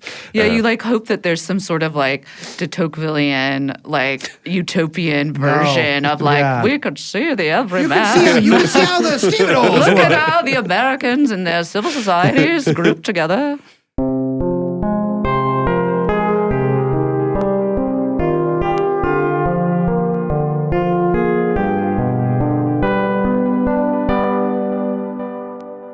I I want to switch gears for a second and bring up something that is from the archives of your Substack. Okay. You wrote this piece, I don't even remember when it was, about the blogfather, as I call him, Mr. Matt Iglesias. That's not what you call him. I do Liz. call him. Oh no, you I call call him him something that else. now. Yeah, I also. I'm not gonna say what Liz calls him, but I've heard other people call him Fat Pig Lazy Ass. Well, he's slimmed down, so I don't know if we can say that anymore. I feel like that nickname came from like early aughts blog circles, and it might have been I was from busy. yeah, like the Salon or Slate blog days. There's I no can't way remember. Salon called Matt Iglesias Fat Pig No, but it was Lazy like Ass. all those like early Obama bloggers that were going at each other. It's a whole other universe. It's I such a universe. so not tapped into that. Yeah, I can't say you missed I'm out. so honestly. fucking online. No, but it was like a post that was kind of like a unified theory of posting a little bit, or at least blogging or substacking, whatever you fucking call it. But it really was like about how he kind of understood something about the economy of the discourse. And I think you were right on, and I'm just going to, this is so lame, but I'm going to quote you to you. You said, this understanding of publishing, talking about like the way that he was just like putting shit out constant, like every day he's posting. He's Mr. Poster. This understanding of publishing, which suggests that rough and ready quasi-automatic writing done on a regular, frequent schedule is ultimately more financially sustainable than refined and thoughtful writing when published when necessary and appropriate. It can seem counterintuitive, if not unbelievably cynical and depressing. And I think that like that really like you hit something which is like really important, which is the necessary aspect. Because something that I've found, and this is part of what makes Twitter very insidious as well, I think, in different similar ways to TikTok, but that everyone is operating on a different time schedule. And so the demands to say something, everyone has to say something, and everyone has to have something to say, even when there's nothing to say, and even when there's no point in saying anything, and even when in this moment, and I don't mean like this specific moment, but a moment, what the demand should be, or the demand actually is to like not say anything, maybe to read or to think or to like take some time. Like that is not, you cannot take time in this economy, right? Yeah. Because if you do, you lose subscriber or you lose attention or you lose whatever. Like there's too many drawbacks. And so all of the incentive is to keep saying, keep talking, keep going. And even if there's nothing to say. And so what it ends up producing is, I mean, no wonder it makes us all fucking feel sick and crazy, right? Because we're listening to all this noise, but the knockoff effects from it, the fact that now all media is starting to operate this way, I think cannot be overstated. Yeah. Yeah, this is actually, speaking of that Richard Seymour book, he calls this scripturience, like the compulsion to write, that we've all been sort of called to like by these structures. Like you don't want to say by the algorithm, by the apps, by like something inside us when we encounter this particular arrangement of forces, like compels all of us to constantly react to things by creating more stuff to be reacted to that just compounds and snowballs. And that, like even like you say, that removing yourself from it like does very little to like stop that snowball effect, but also like probably like diminishes your ability to later on like re-enter it, because all of a sudden the entropy kind of like skates off of you. And I think that, I mean, it's like if you are a poster, if you've spent time making money from like posting a lot or even just like generating followers, like Or you know how making content. Yeah, let's just say. making, it's like, it's draining. It's incredibly draining to like feel like you are obligated at all times to be a part of whatever given conversation. And like part of the point of this post is like the post that I wrote about Iglesias is, if you want to make money doing this, you have to remove that sense of shame or that sense of like obligation. Like you have to just kind of skim, you have to like shear off your humanity to just become a guy who will, and I'm not saying necessarily that Matt Iglesias is not human. I'm saying, he's very good at turning off. I don't know anything, but he's very good at, if he is human, he's very good at turning off the part of his humanity that might make him feel embarrassed by being wrong, or it might make him feel like I've got nothing to say about this particular particular thing, so I'm just going to be quiet here. I mean, the other thing I would say is like I wrote this, I think, a little bit before generative AI had become such a huge new technology, and it just seemed to like the sort of hand in hand the way it's like human beings are compelled to write as much as possible at the same time that we're created this technology whose main use seems to be to create like enormous tranches of plausible human speech that doesn't really say anything novel or interesting. It's like fascinating and interesting technology, but also just like it's just there for filling all these spaces that we're creating. There's something very there's something awful about it in basically every direction you look at it. Yeah. Just more dust in the mushroom cloud. I feel like there's like I'm sure Zizek has already said it. By the way, it has a Substack. If people didn't know Doesn't that. have much to say anymore, though. Well, that's why it's the perfect medium for him. Yeah. Because he just like, Oh, he's hey, come twice a on. week. No, but Zizek loves to republish his own shit Yeah. in like every book. And so every post is like sort of a regurgitation of his like previous books. Just the perfect medium for him. I think the thing with like, I think you see this with like TikTok and Instagram as well, but Twitter is definitely like where this is most acute. Is this need to like be involved in what I guess people call the discourse? I wonder where the fuck that people even just started referring to that, because that is such like a ubiquitous term now for what sort of topic is generally trending. It's so funny because like I just got to look at it and be like, gee, it makes, I don't understand why I ever use Twitter. I basically look at it and I find things that make me really fucking angry. I find someone saying something stupid about something, and it makes me angry, and it makes me hateful, and I put my phone down, and I'm like, well, why did I just seek out that feeling? and I can tell you honestly, it's because like, the feeling is that you feel like you're left out, right? Like that there's this big conversation happening and it's leaving you out and it's leaving you in the dust, and like you aren't going to be tapped into something. But like, what are you tapped into? You're tapped into generally, and no disrespect to any of our listeners, I'm not saying I'm divorced from this. To any of our listeners who use Twitter, it's like, what are you tapped out from? Generally, a bunch of like either hateful, spiteful people, unleashing that in various ways on each other. People who have undiagnosed or extremely diagnosed mental illnesses that are overdiagnosed, possibly self-diagnosed, vomiting out into the internet. Or you have malformed, children. Who maybe possess adult bodies speaking about something they don't know anything about.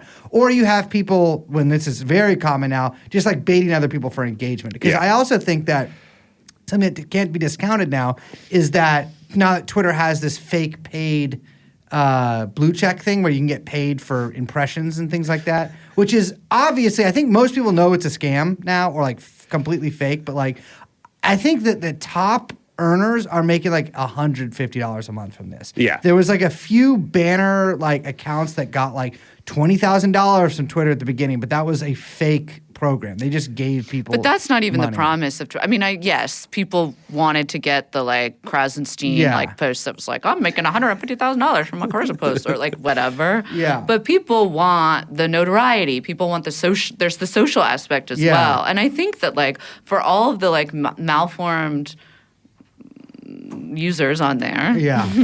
I do think that there, you go into that thing whenever you do, whatever year it was that you went in, and through the social processes that happen on that app change you. Yeah. And change your behavior. That's the stuff I'm interested in, how our behavior is shifting and all of that kind of stuff. And I think that like, there is, you can see like, how people interact on there, how they change. Like there's something about, when I was saying that you go into TikTok, you come out with this sort of a feeling of an approximation of a social kind of interaction.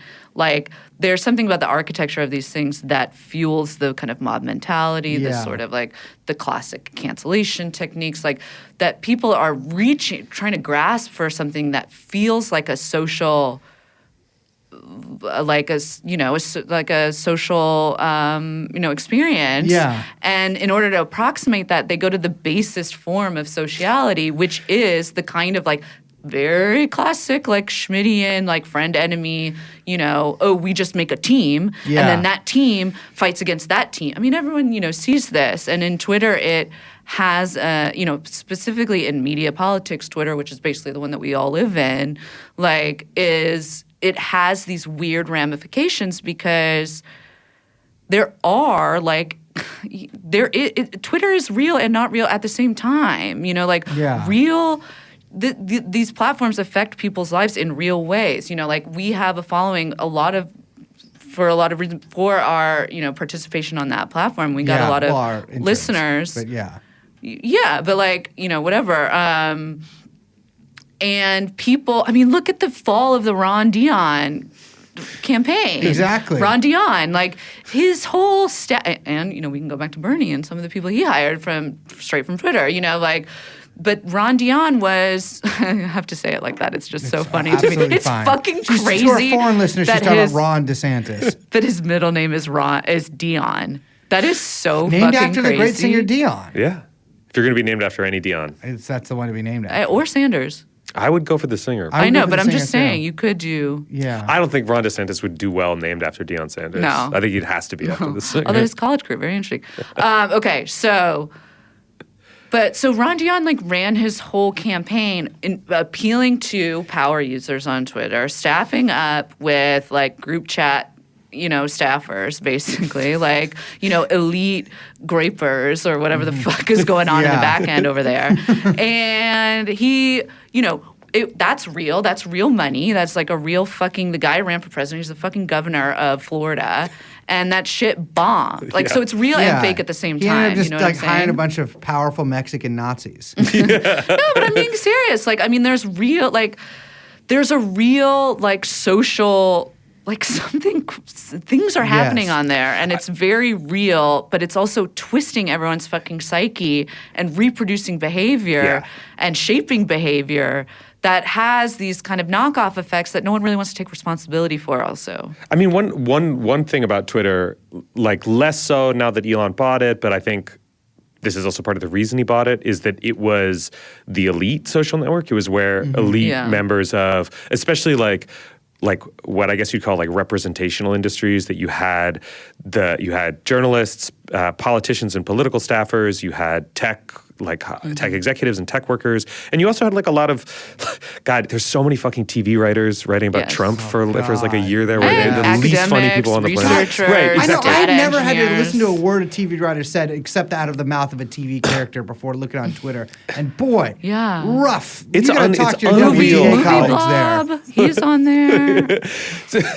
So anyway, you have this weirdly direct access to the brains of some of the most powerful people in the U.S. and also the brains of their assistants or their direct underlings or whatever that is not on this platform, that is it's obviously not a mirror of reality, but it has some relation. It mirrors reality in some Smears sense. or bleeds into. Yeah. And so you have so you end up making, if you make decisions based on Twitter like Ron Dion did, or frankly the Hillary campaign seemed to be doing for its entire run, you end up playing to this is the most obvious thing. We all know this now. You're playing to this relatively small segment of Americans. This is just not going to work out for you very well. It's a classic candidate thing where you're big on Twitter and then right. But you can also if you're smart enough to recognize I think one way of thinking about this sort of the wave of cancellations between the height of cancel culture, what we'll call cancel culture, is it was a kind of realization by a bunch of people at relatively powerful institutions that they could leverage social media to affect internal institutional change. That a lot of what you were seeing was top-level executives at Hollywood film studios, politicians who were shitty bosses or who were otherwise creeps, getting ousted, not because there was a mass of what you might think of as genuine popular anger, but because people who had real knowledge or experience of these infractions could use Twitter as a crowbar to force them out. Yeah. And to me, that's this is why one reason that cancel culture is a sort of annoying term for it is because to me this is like really clearly just about a balance of power and not really about like a cultural cultural puritanism or whatever. Absolutely. It's really is more because you see people on the right and stuff do it too. There's that like. Well, look at Ackman. Yeah, exactly. Totally. I think cancel culture is sort of a misnomer. I mean, I think it was originally wielded like many weapons in the technological arsenal, particularly well by like insane people who you might Tumblr. describe as woke. Yeah. Yeah. Tumblr. Oh, yeah. It was, Which, yeah. by the way, Tumblr, there yeah. should be. Shout out to that Tumblr. I would say A platform that did not escape my use, by the way. I've completely. Well, no, I've like used pretty many much every times ago, platform. ex-girlfriend made me a flower thing on it. That's nice. To try to because I couldn't afford a website, but did not get many customers. But I think Tumblr casts a long and dark motherfucking shadow. Yeah. But like I think that originally a lot of this stuff was used by like woke people because they were used to doing that on Tumblr. Like did you retumble this or whatever, like Right. blah blah, and then it became like apparent, like people have been sort of using social media willy nilly for a long time to these audiences. I feel like there was a period before where like your like social media use really was only with your group of friends usually, and then it became like we all joined in on this weird world, and it's like it's all mixed in together, and so your stuff from when you were just talking shit to your friends or when nobody knew who you were or whatever, maybe still nobody does. That stuff is out there. And it's just like this like era spanning thing that like the stuff from maybe the first era is not appropriate or whatever. And so That's it was the pre-woke phase. The pre-woke Yeah. phase. Yeah. And I think a lot of that stuff is Classic. like, you like it was originally pioneered by these like psycho woke people or whatever, Yeah. but it's now just a completely like acceptable form of Yeah, I mean, of- it's just a weird. The other thing that I would say, like, because you talking about Tumblr reminds me of this, is that there's a whole set of, I'm sure Liz is familiar with, like message board dynamics that have been transferred to much bigger social networks in ways that people who relate to the internet, like I think it's still. I mean, the people will talk a lot about Something Awful, the like infamous Something Sure. Awful message board as Did you having have to been like pay to use extreme. it? What? No. You did. You had to pay. There's a one-time fee to get in. It was $5 that you had to pay to like get an account. That's a good. I think that's like. I mean, they will tell you like, yeah, real.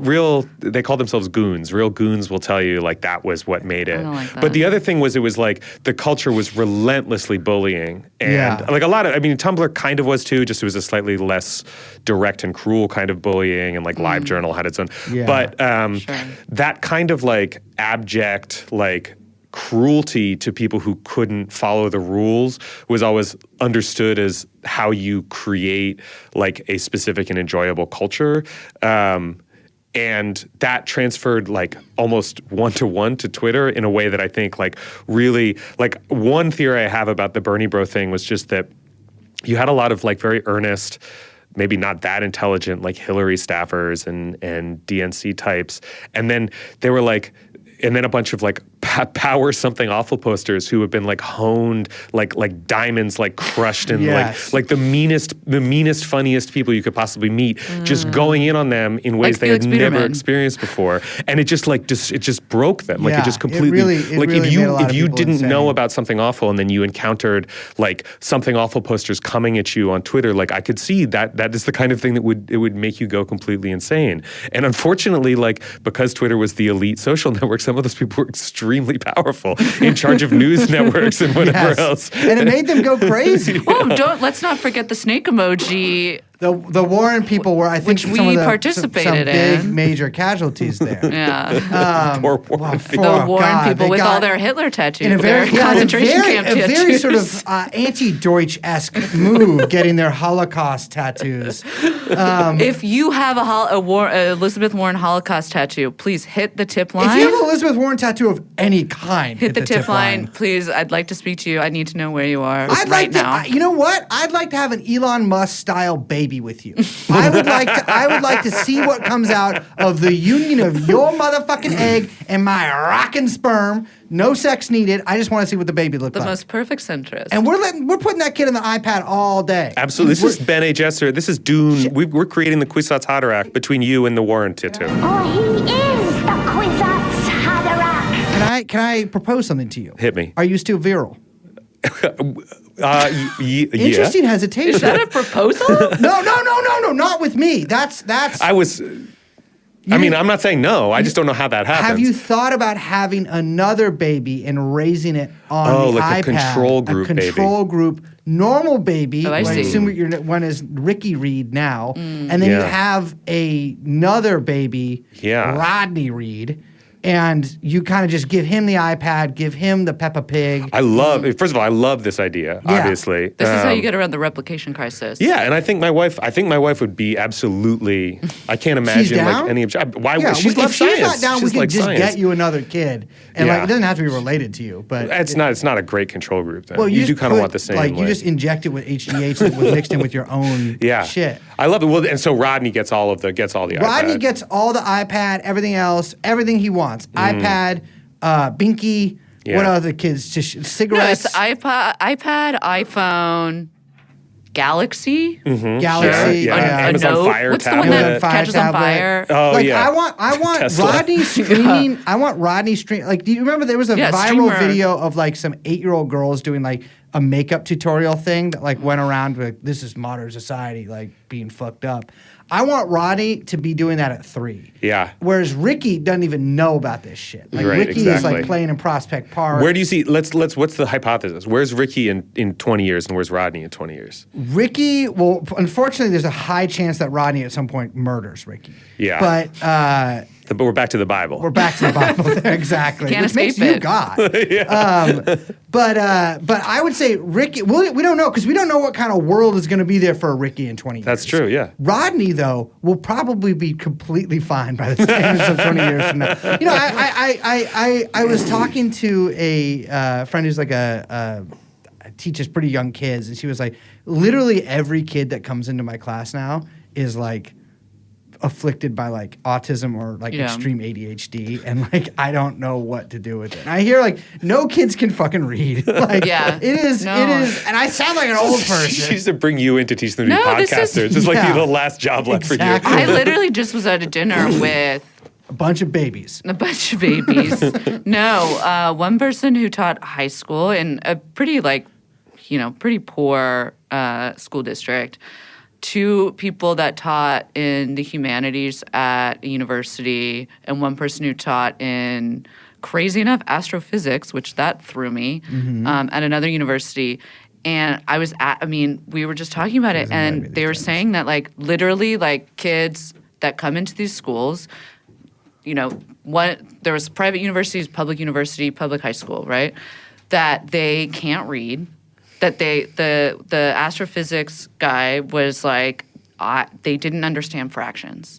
Like, they didn't understand fractions. Okay, and both universities would not let any teacher give a grade less than a B-. Jesus. So kids, and this is the kind of shit I just that had kind of like someone the same thing. Someone who's a college teacher or professor or whatever No, this I is know was true. like, I can't fail kids even if they can't read. Yeah.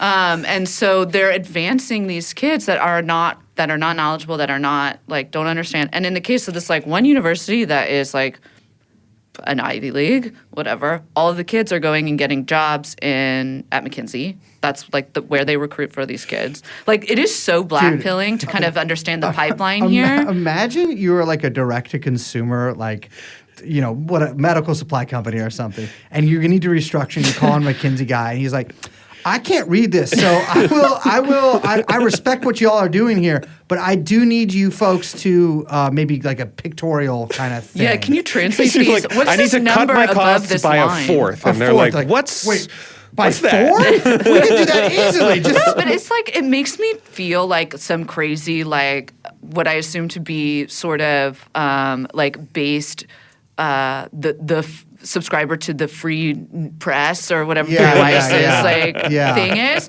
You know, who's just like, what's the these crisis fucking with? kids can't read. Yeah, I live in That's Austin why they and I care about that's why they like Palestine. Yeah, the woke agenda is like fucking with, but Or on the flip side of that, like the crazy thing was like, oh, America's in decline, which, you know, and this is the sort of like Adam Curtis gerontocracy moment where all the institutions are hollowed out and we're turning into the classic American Coca-Cola swilling Wally people. I would say I'm coming at that from a different perspective. It's true. This decadent country with their fucking sugar brain ass kids It's aren't true. teaching them how to read. They're just teaching them how to rape the third world. That's it. But no, it is fucking crazy. It's listen, I am stupid. And I know Liz always is like, no, you're not when I do this. I am not traditionally intelligent. I'm cunning. I would say. I'm cunning.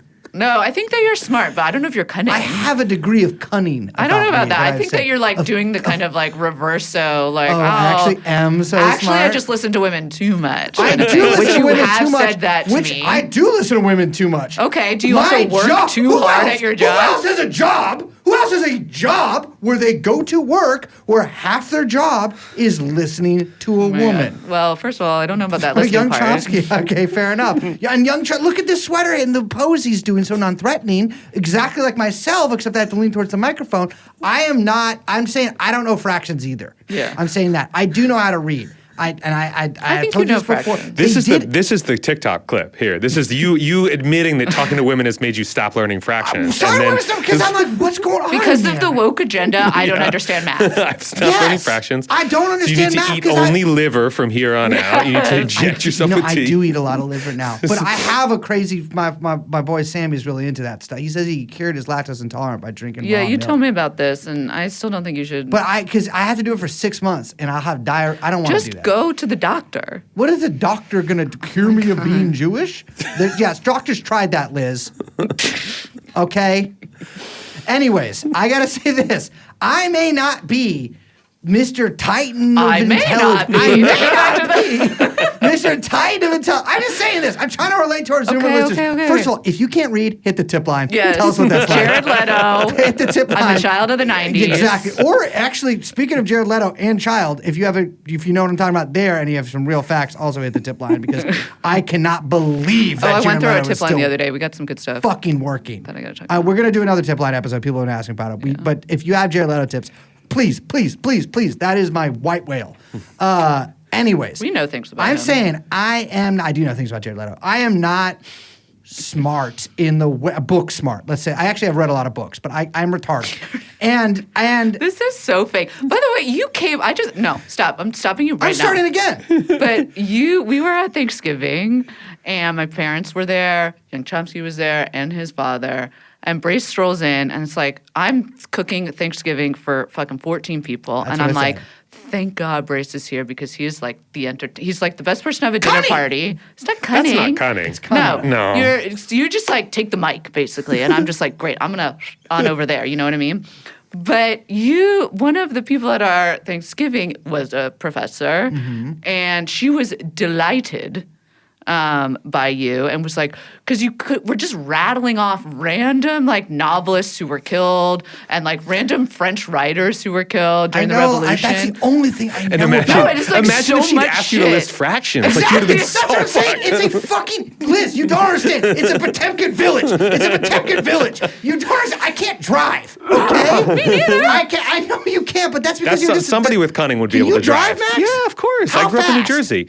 How fast? How I could, fast I can could, you like, fucking drive, 30, dude? 40 miles an hour, probably. See, I'm saying, how fast has you ever driven? In my life? Yes. What's the fastest I think you've ever I've gone? hit like 105. You've Respectively. only hit 105. Wait, See, where? You think you're missing out on driving? New Jersey and you talk to a Turnpike, driver. where else? yeah. You talk. You That think shit you're is missing out, the Liz. Wild West. Oh, yeah. People, You I ever get hit in trouble. anybody? What? You ever hit anybody? Do I have a... Have you ever hit anybody? No. I've never, I mean, knock wood, I've never actually been in an accident. There's no I'm an wood around incredible fucking driver. You Do you would not drive in the believe. city? Yeah. Yeah, I've got a it's hard to Honda have Fit, kid to without 2017. driving, I feel like. It's a Honda Fit. Would you say that's the journalist car? It's like the Cucks car. I have as a Honda. Yeah. It's a great car. It's not a Fit. Liz, No, we let's got be the- real. Liz Oh, has a CRV. fucking a Honda. Okay. She has a, Okay, she has a Honda okay. That's right. I'm gonna Trust. flex a little bit. That's right. I walk or I'm driven by kind I mean, I souls. didn't drive here. I took the B69 actually to get here. Sick. I gotta say is It this. really derailed for 5 people minutes. it's been way more than 5 minutes. People are stupid now, and I understand being stupid. I get that. I feel that.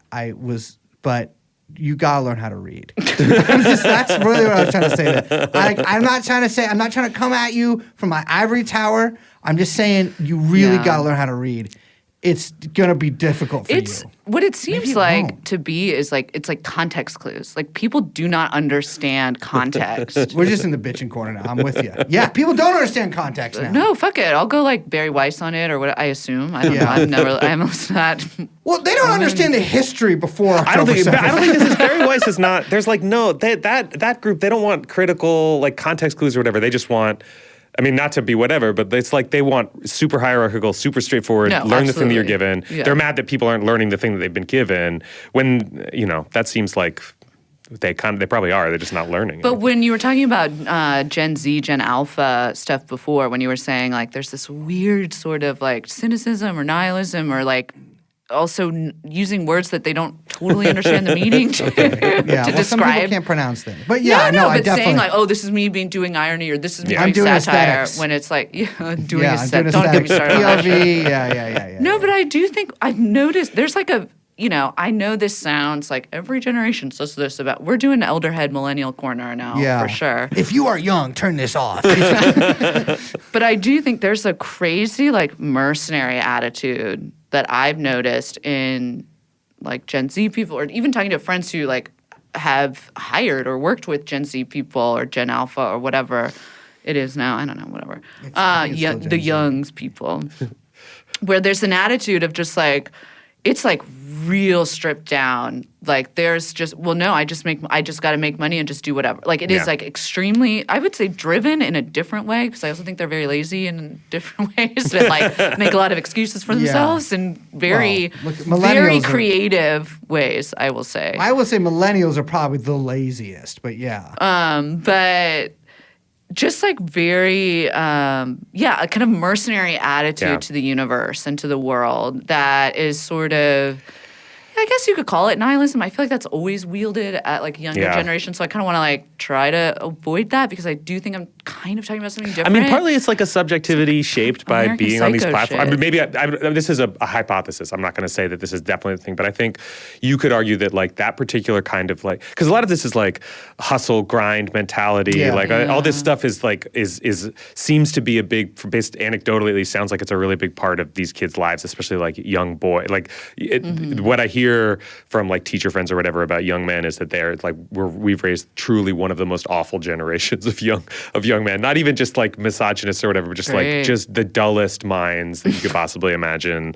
Like grind centric entrepreneurs from the go, and like hard not to conclude to at least some extent that this is a function of like of sociality shaped by being on these platforms all the time. And so your whole subjectivity becomes about like marketing yourself, like new kinds of marketing or whatever. And you don't want to blame it only on the platforms too. Like they're also growing up in the context of like having lived through, not as adults, one global financial crisis, 10 years of austerity and like low wages, a pandemic probably hitting them right when they were starting to get laid or whatever, and all that stuff is hard. And their parents are Gen X probably, which is like awful. Best Like it's of luck awful with to be that raised one. by Gen X Slacking people. in the parenting department. Yeah, exactly. they're I mean, all- the most right wing. That is like the most right wing They're generation. all like GQ marketing executives. Well, I think it's, you see that movie Children of Men? Oh yeah. have, You know, like, That's my dream. you know, which, To live like Unsure how to what's his respond name? to I want that. the like secret compound that has the record players and the Michael amazing Caine, the library. Michael Caine, Caine's. okay, I want the secret compound that has like all the art in it. You know what I'm Yeah. talking about? Where he goes and visits like his Oh, brother yeah. or whatever. Yeah. That's Well, that scene always, because you I work read for LVMH or whatever. I read the book of Children of Men in middle school,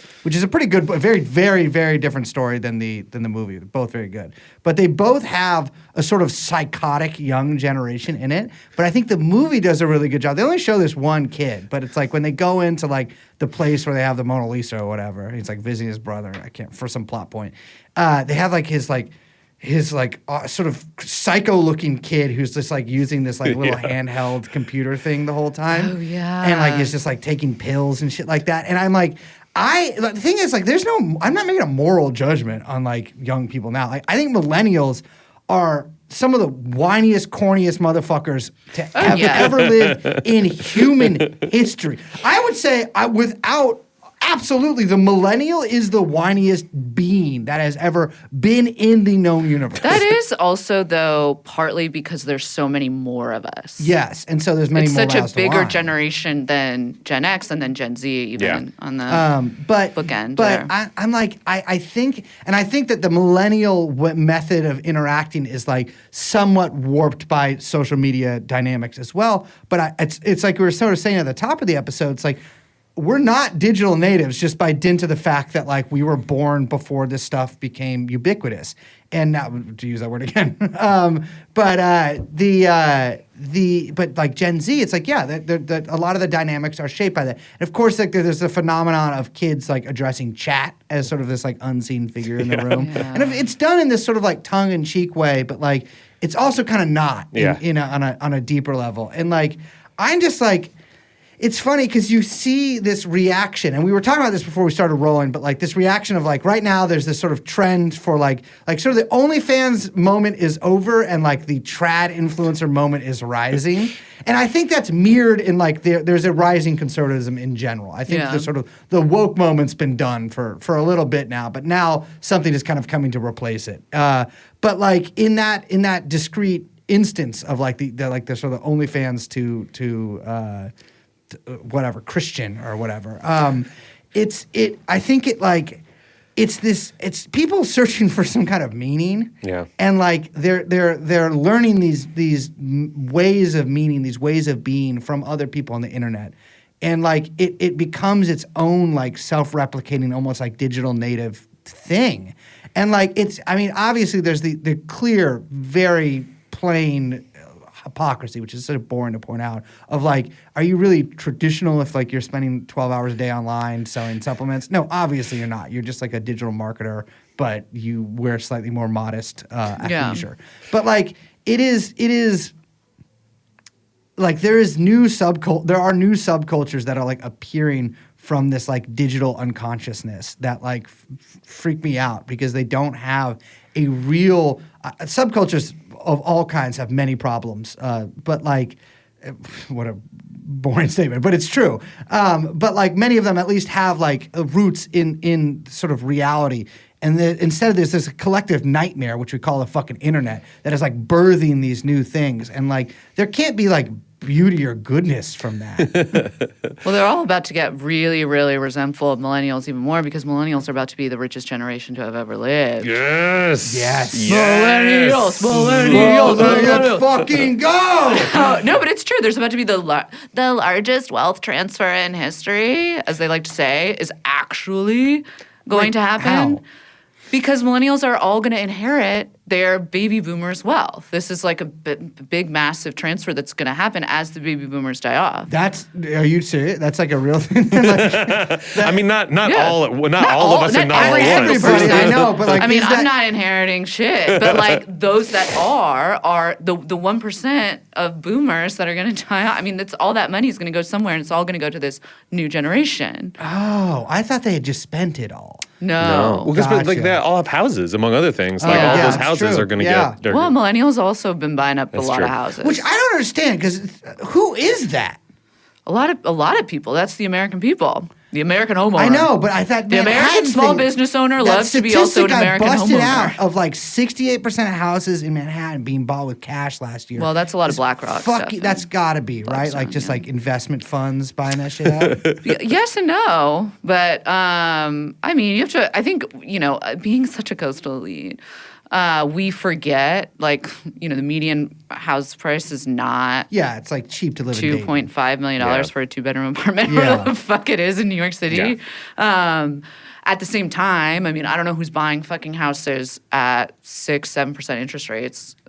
I guess that's why you would pay in cash if you have it. Yeah. But as a kind of investment into equity, it makes literally 0 sense. Well, I mean, you know me, like I obviously like I've always said on this show, like in order to be a Maoist, like you need to have multiple streams of income. So like I have bought up a lot of like MLM. low income properties throughout the country. This is the And- second clip for TikTok. Yeah, right? This I is rent them out. this- And so what I do here is I take out a loan from a bank, business loan.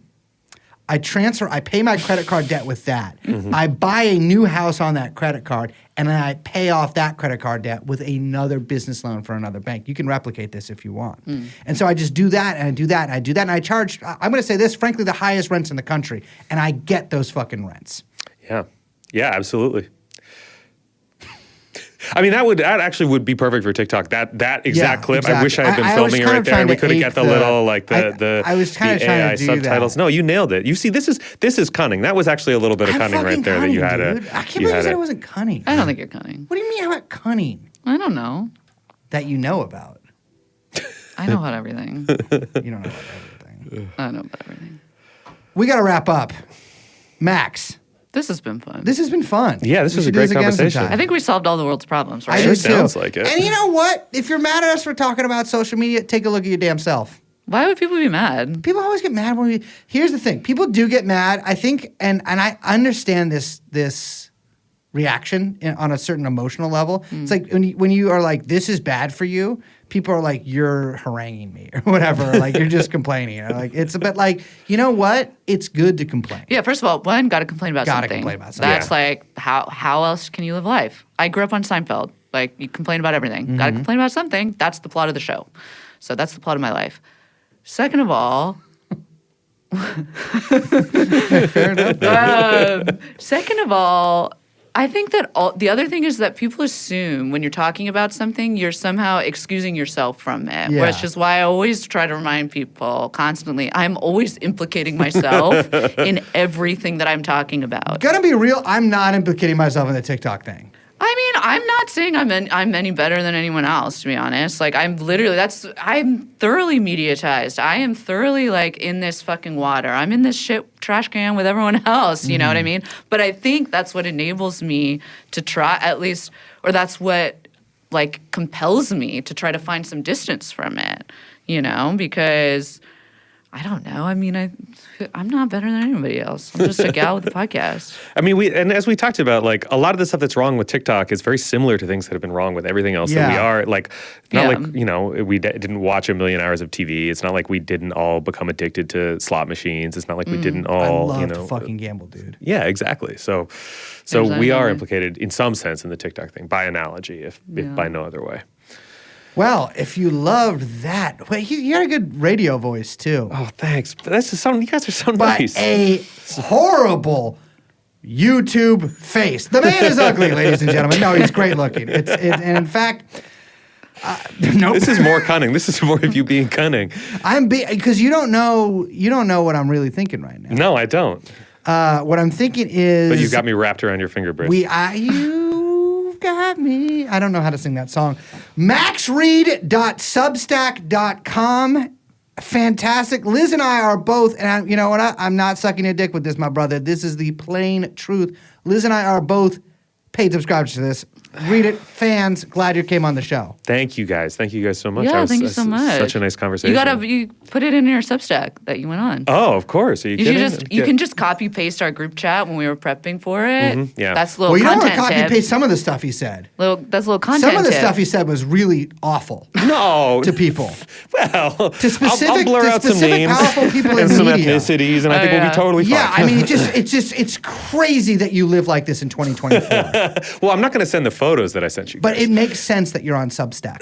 I'll well, say that. yeah, that's the kind of brave truth telling. That What is above like there's sub, there's normal, and then what's above Supra. that? Supra? We should have a super They stack. should make a Supra stack for guys like me who can only get their views in certain languages. No fractions. I should start a Chinese Substack. I should Can learn you watch that Chinese. chord? It's like giving me anxiety. I'm watching the cord. What's it going to bring down? It's not connected. Maybe to everything. My phone. It's like a 7-foot cord. Anyways, I gotta go home and read this book in preparation for Friday.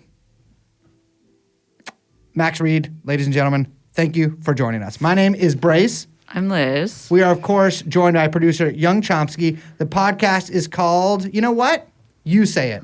TrueAnon. And we'll see you next time. Bye-bye.